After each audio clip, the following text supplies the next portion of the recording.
আজকে শুধু সুন্নি আর কি জানি বলে রাসূলের আশেকে রাসূল বলে চিল্লায়। আমি চিটাং এর জমিয়তুল ফালা ময়দানে মাহফিলে গিয়েছিলাম, কয়েক বছর ধরে গিয়েছি। তো গত 3 বছর হবে আমি মসজিদের মধ্যে বসা, ওটাকে বিশ্ব মসজিদ বলে। তো একজন লোক আসছে, এসে বলে, হুজুর আমি আপনার খুব ভক্ত। মোবাইলটা বের করে দিছে, এই মোবাইলে সব আপনার ওয়াজ। তো আপনার ওয়াজ না শুনলে আমার ঘুম হয় না।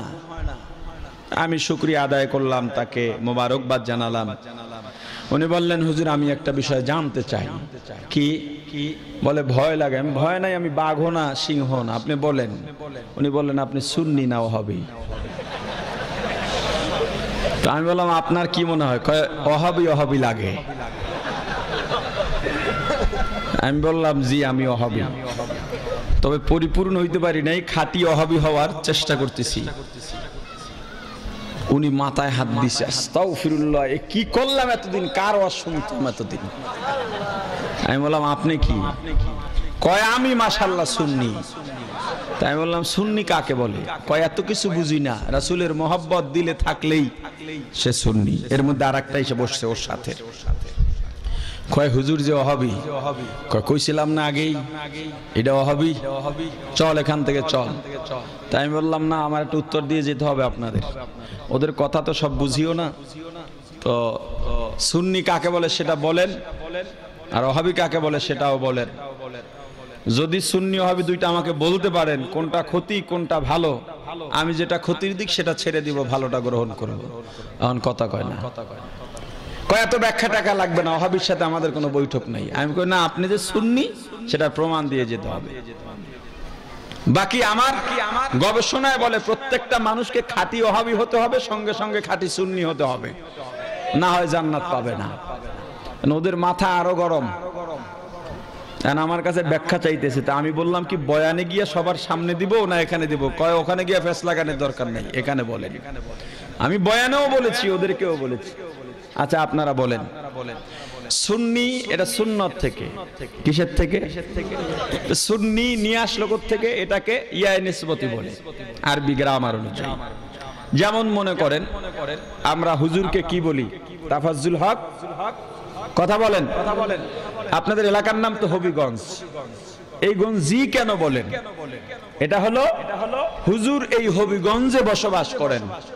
কি আপনাদের আর এক নক্ষত্র নুরুল ইসলাম, ওনার এলাকার নাম অলিপুরি, তো আর এলাকার নাম না।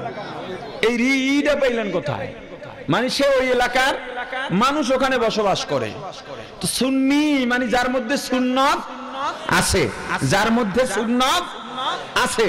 তো ভাই আপনার মাথায় টুপি নাই, মুখে দাড়ি নাই, গায়ে জুব্বা নাই, আপনি সুন্নি হয়ে গেলেন।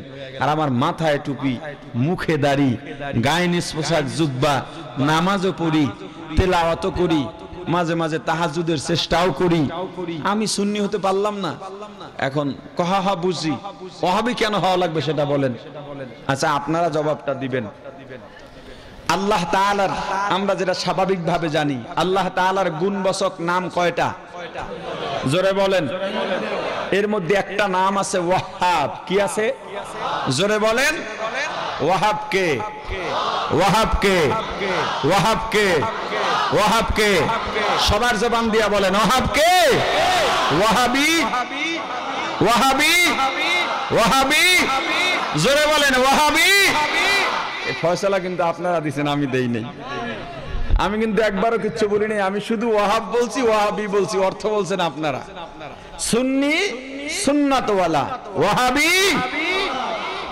কোন মানুষ আল্লাহওয়ালা হওয়া ছাড়া জান্নাতে যেতে পারবে?